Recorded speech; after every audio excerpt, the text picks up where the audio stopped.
Salutare tuturor! Astăzi vă voi arăta cum să luați Star Drop-uri și gemuri complet gratis de la Supercell pentru Brawl Stars. Pentru Brawl Stars, zic că în ce joc mai sunt Star Drop-uri și Dar nu sunt Brawl Stars China, dar tot Brawl Stars sunt și alea. Sunt și fel de copii, să zicem, asta e altceva. Mai întâi intrăm pe Supercell Store și intrăm la Brawl Stars magazin, că bun, după ce ați intrat, eu o să vă las un link în comentarii ca să vă ducă direct pe shop-ul ăsta de la Supercell pentru Brawl Stars. Trebuie să apăsați, dacă să-mi pun și eu, cred că nu trebuie să apăsați, uite, fix pe aici, aici arăt eu ceva acum. Bun, după ce ați apăsat acolo,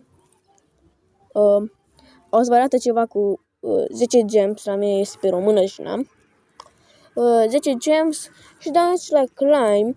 Poate, fiindcă voi ați mai cumpărat de pe... Nu că ați mai cumpărat. Acest tutorial este pentru cei care nu prea știu de Supercell Store. Că sunt mai noi, să zicem, pe Brawl Stars. Bun, o să apăsați la Climb. Și dacă voi cumpărați ceva de pe acest shop, o să primești mai multe puncte, extra Star Drop-uri, gemuri și tot așa.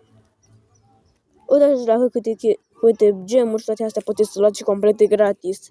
Nu chiar complet gratis, dar e cam imposibil să le luați pe toate gratis.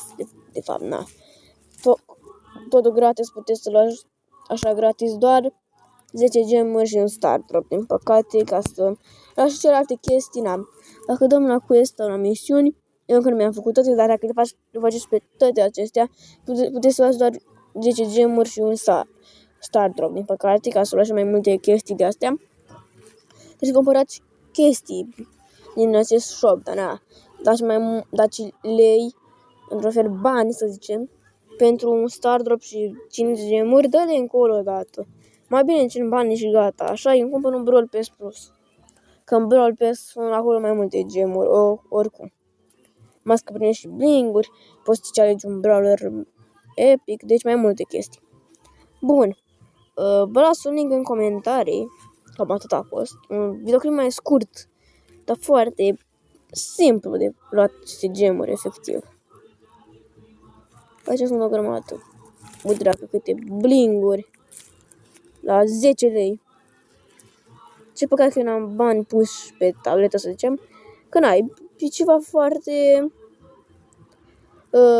tare chestia asta. Adică 10 lei pentru astea blinguri, ești nebun.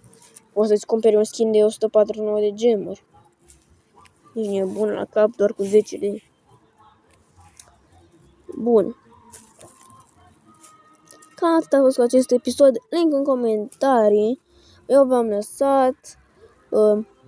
Paște fericit tuturor, că asta te-o zic de la început. Dar am și uitat că azi e Paștele, totuși. Un Paște fericit vă doresc tuturor. Eu v-am lăsat la ardere și încă o dată un Paște fericit. Pa, pa!